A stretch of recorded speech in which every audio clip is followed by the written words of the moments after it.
They thought my dad was the villain for leaving. Then I found out he left because my mom was pregnant with his own brother's child. Now the truth is out. I spent 19 years hating my father. Called him a deadbeat at school. Told my friends I didn't have a dad. Skipped Father's Day projects in elementary school. Told every boyfriend I ever had that my father walked out on a pregnant woman and a 6-year-old girl because he couldn't handle responsibility. That was the story. My mother's story. The only version I ever heard. 3 months ago I found out it was a lie. Every single word of it. And the truth didn't just change how I saw my father. It changed how I saw my entire life. Let me go back. I was 6 when my dad left. I remember the morning. Not all of it. Pieces. A suitcase by the door. My mom sitting at the kitchen table with her face in her hands. My dad kneeling in front of me, holding both my hands, saying something I couldn't fully understand. I remember his eyes were red. I remember he kissed my forehead. I remember watching his truck pull out of the driveway and thinking he'd be back by dinner. He wasn't.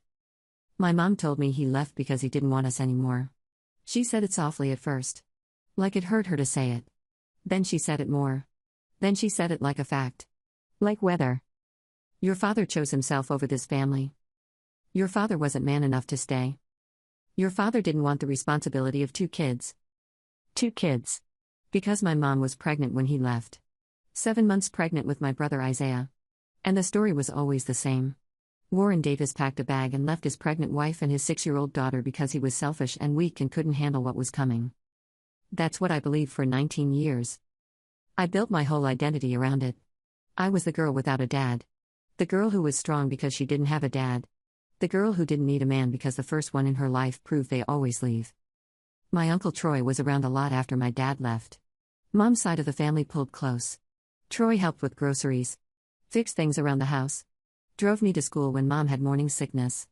After Isaiah was born, Troy was there even more. Changed diapers. Built the crib. Showed up to Isaiah's first birthday with a cake shaped like a truck. I never thought it was weird. Kids don't question why an uncle acts like a father.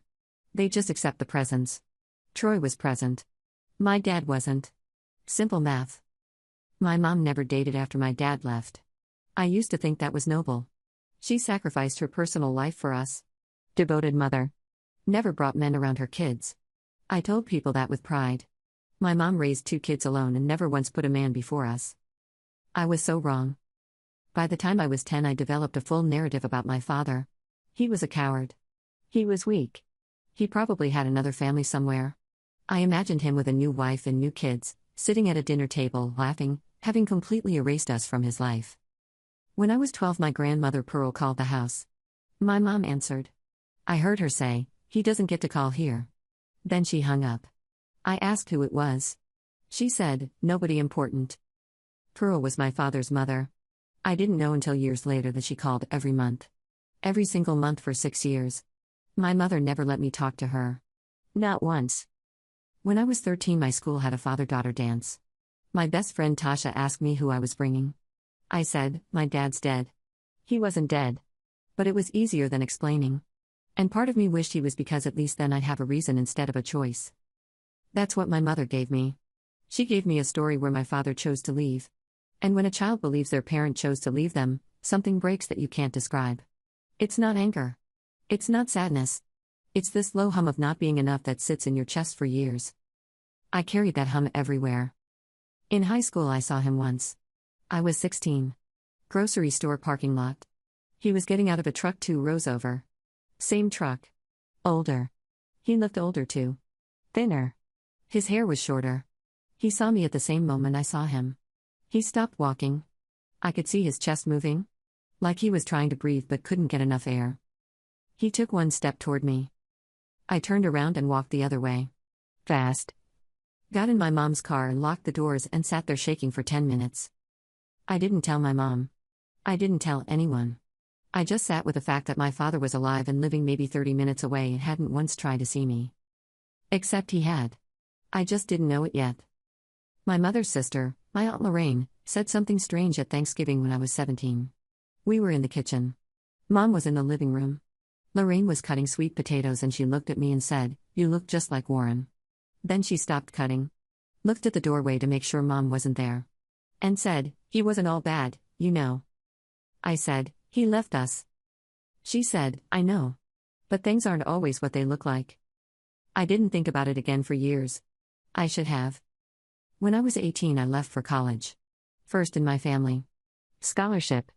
I worked hard for it. During orientation, there was a form that asked for both parents' information. I left the father section blank. The advisor looked at it and said, Is your father deceased? I said, basically. I graduated in 4 years. My mom and Isaiah came to the ceremony. Troy came too. Sat right next to my mom. I remember thinking how nice it was that our family showed up even without a father figure. Troy put his arm around my mom's shoulder during the reception. She leaned into him. I thought it was sweet. Supportive brother-in-law. I was 22 and I still didn't see it.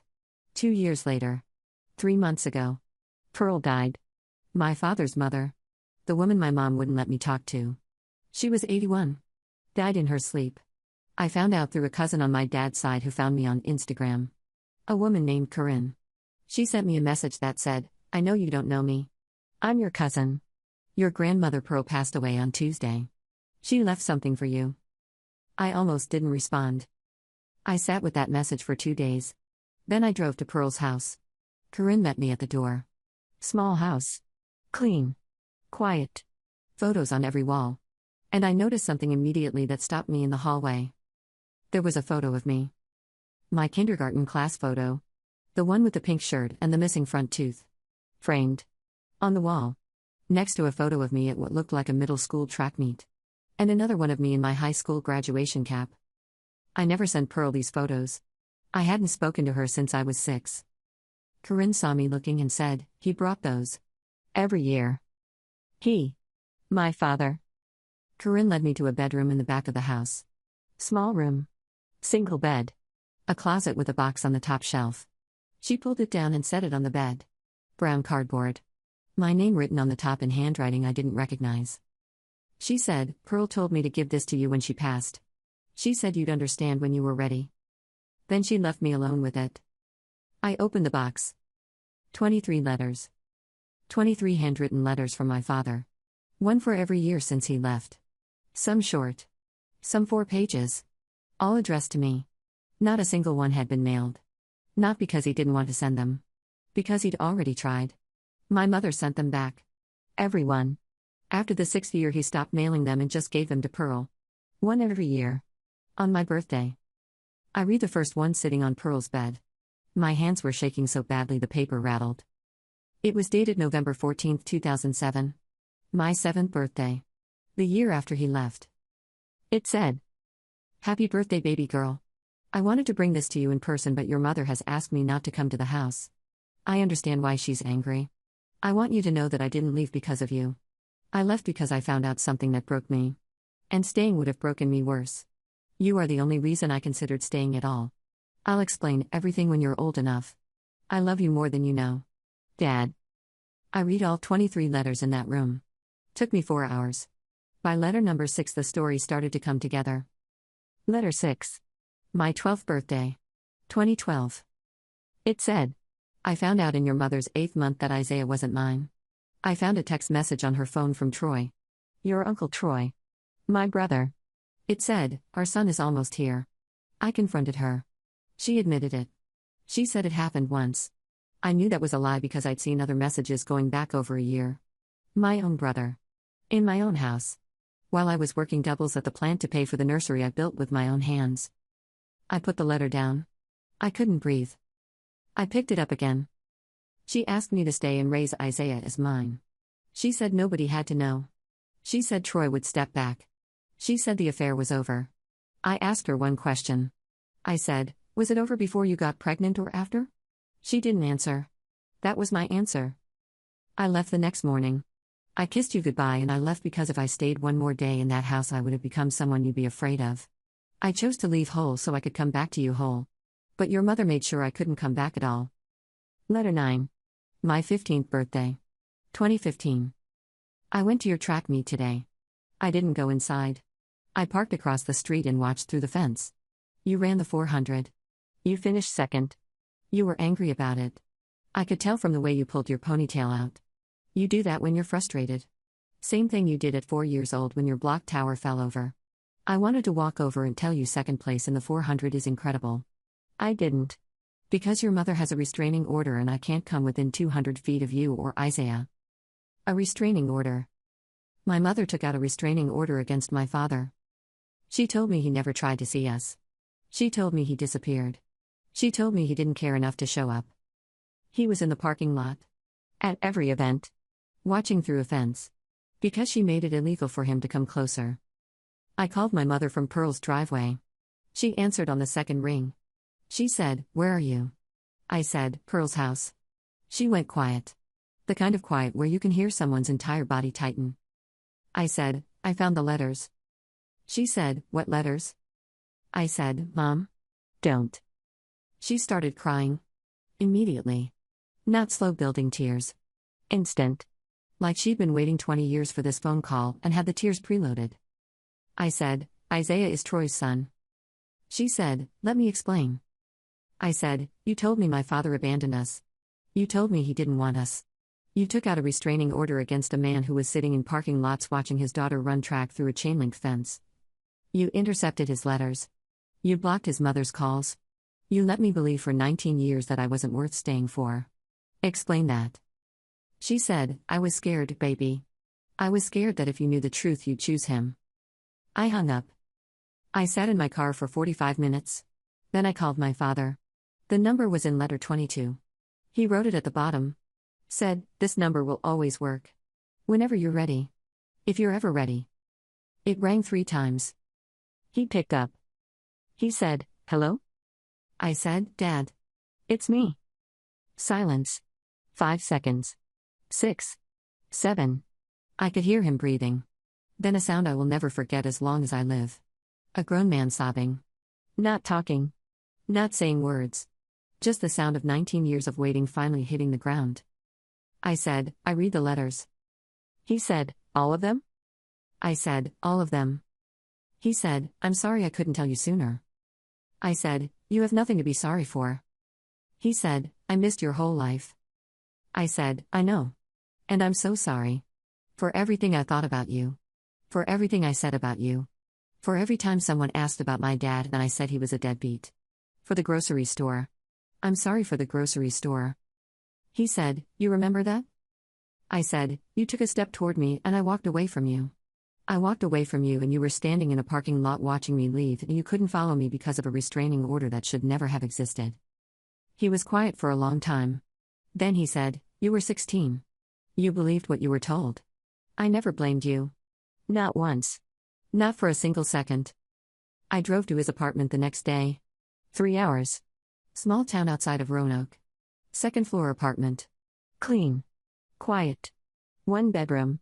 He opened the door and I saw his face and every wall I'd built for 19 years came down at once. He looked exactly the same. Older. More gray. But the same eyes. The same hands. He had my kindergarten photo on his refrigerator. The same one Pearl had on her wall. We sat at his kitchen table for 6 hours. He told me everything. The affair started 2 years before he found out. Troy and Sandra. In his house. While he was working night shifts at the plant. Troy would come over after 8. Leave before 5. Sandra got pregnant and told Warren it was his. He believed it. He built the crib. He painted the nursery. He picked the name Isaiah because it was his grandfather's name. Then he found the text. "Our son is almost here." He confronted Troy first. Troy said, "It just happened." Warren said, "For 2 years?" Troy said nothing. Warren confronted Sandra. She cried. She begged. She said she'd end it.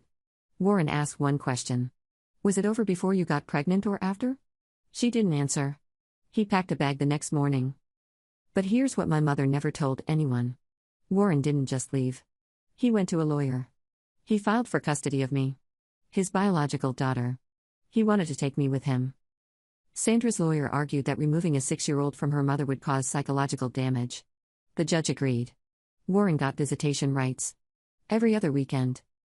Sandra made sure I never knew. She'd schedule things on his weekends. Dance recitals. Birthday parties. Sleepovers at friends' houses. If Warren showed up, she'd call the police and say he was violating the arrangement. After 3 police reports, she filed for a restraining order. The judge granted it. My father spent $23,000 in legal fees over 4 years trying to see me. $23,000 on a plant worker's salary. He sold his truck. Took the bus to work. Ate rice and canned vegetables for months. All to fight for the right to be near his own daughter. He lost. The system believed Sandra. The system saw a mother with 2 children and a father with a record of police reports against him. Reports she manufactured. The system did what it was designed to do. It protected the mother. And in doing so, it erased the father. Warren could have gone public. Could have told the family the truth. Could have walked into a holiday dinner and said, "Troy is Isaiah's father and Sandra has been lying to all of you." He didn't. You know why? Because of me. He said, if I blew it up, you'd be in the middle of it. You were 6. Then 7. Then 8. Every year I thought about telling someone, and every year I thought about what it would do to you. A little girl finding out her mother's been lying. Her uncle is actually her brother's father. Her dad's been trying to see her, but her mom won't let him. That's too much for a child. So I waited.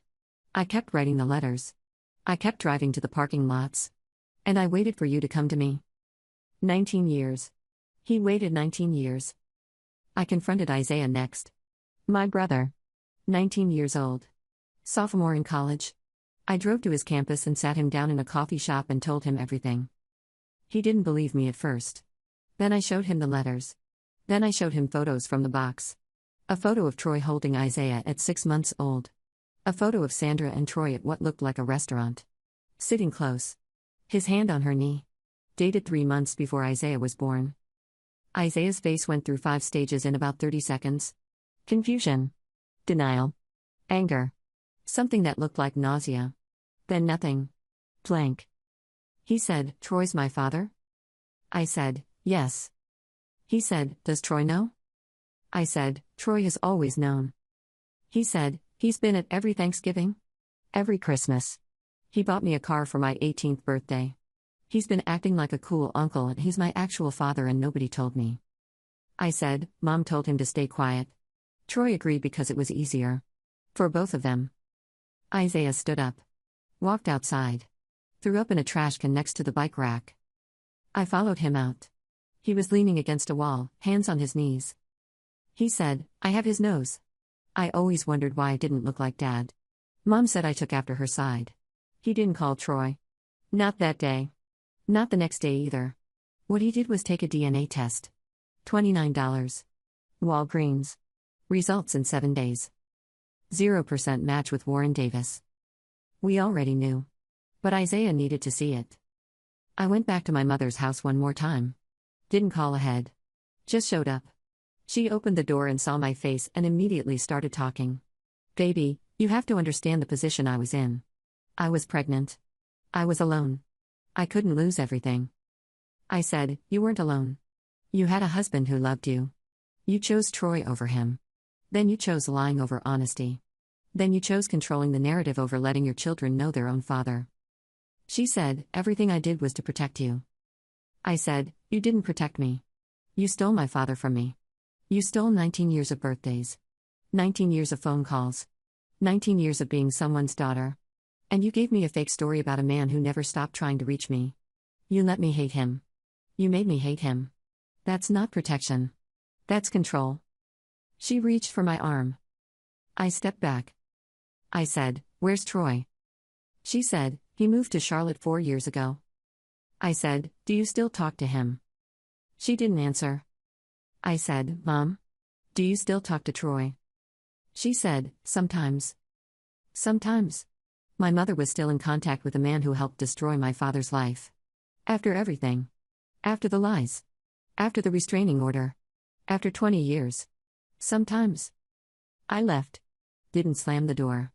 Didn't yell. Just walked out. Same way my dad walked out 19 years ago. Quietly. Because some situations don't deserve your noise. Isaiah confronted Troy 2 weeks later. I wasn't there, but Isaiah told me everything. Troy's response. Exact words, "It was complicated."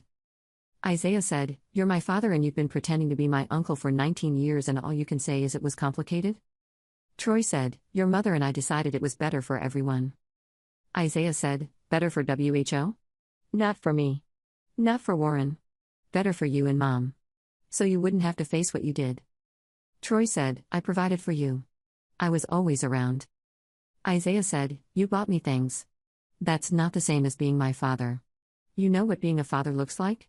Warren. He sat in parking lots and watched through fences because mom made it illegal for him to walk through the door. That's a father. You hid behind a title you didn't earn. Troy started crying. Isaiah said, Don't. You don't get to cry about this. You had 19 years to tell the truth. You chose comfortable over honest every single time. Isaiah left. Hasn't spoken to Troy since. My mom called me 4 times in the next week. I picked up once. She said, You're tearing this family apart. I said, I'm not tearing anything.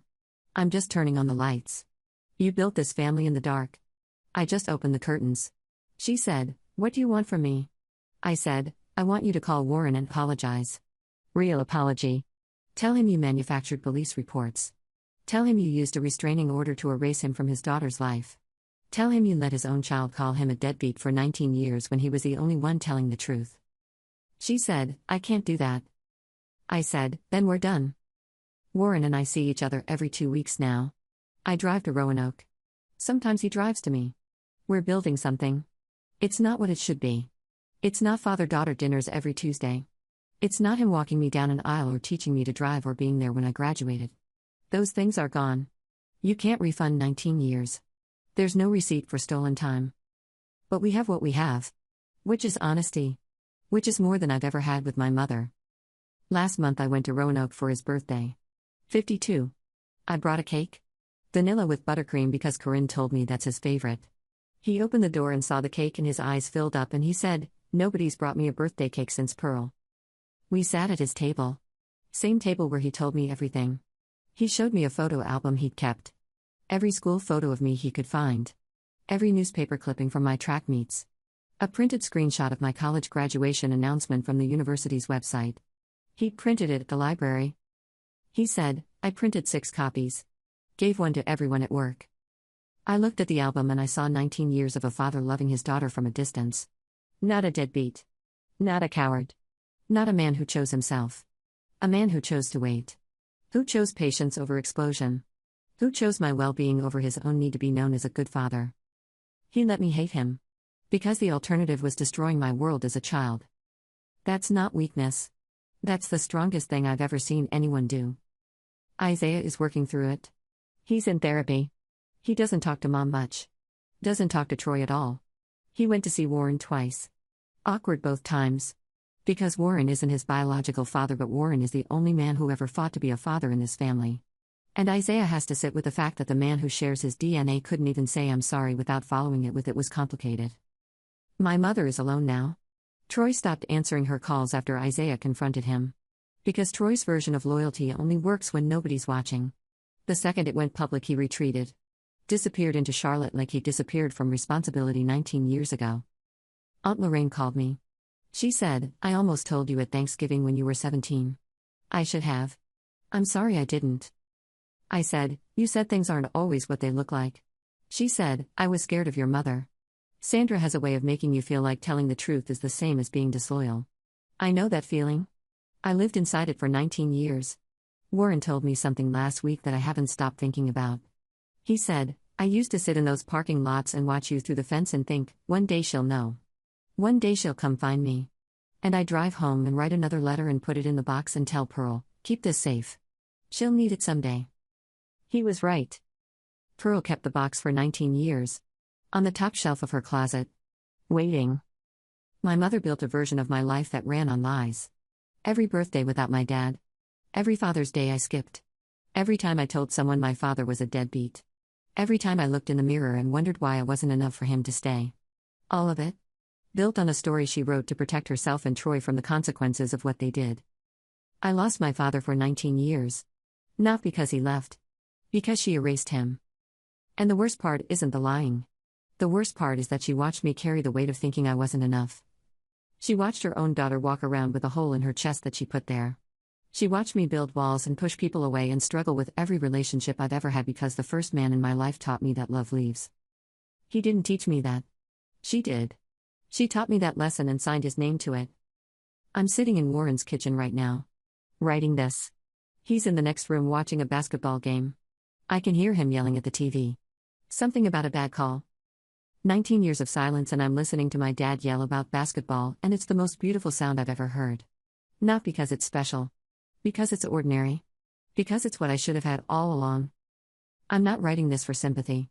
I'm writing this because if you grew up being told one parent didn't want you, ask questions. Ask the other relatives. Ask the grandparents. Look for the box on the top shelf. Because sometimes the villain in your story isn't the person who left. It's the person who stayed and controlled what you believed about why they left. And sometimes the parent you spent your whole life hating is the one who never stopped showing up. You just weren't allowed to see it. 19 years of letters I never read. Parking lots I never knew about. A restraining order I never knew existed. A father I never knew was fighting for me every single day. He was always there. Right on the other side of the fence. I just couldn't see him.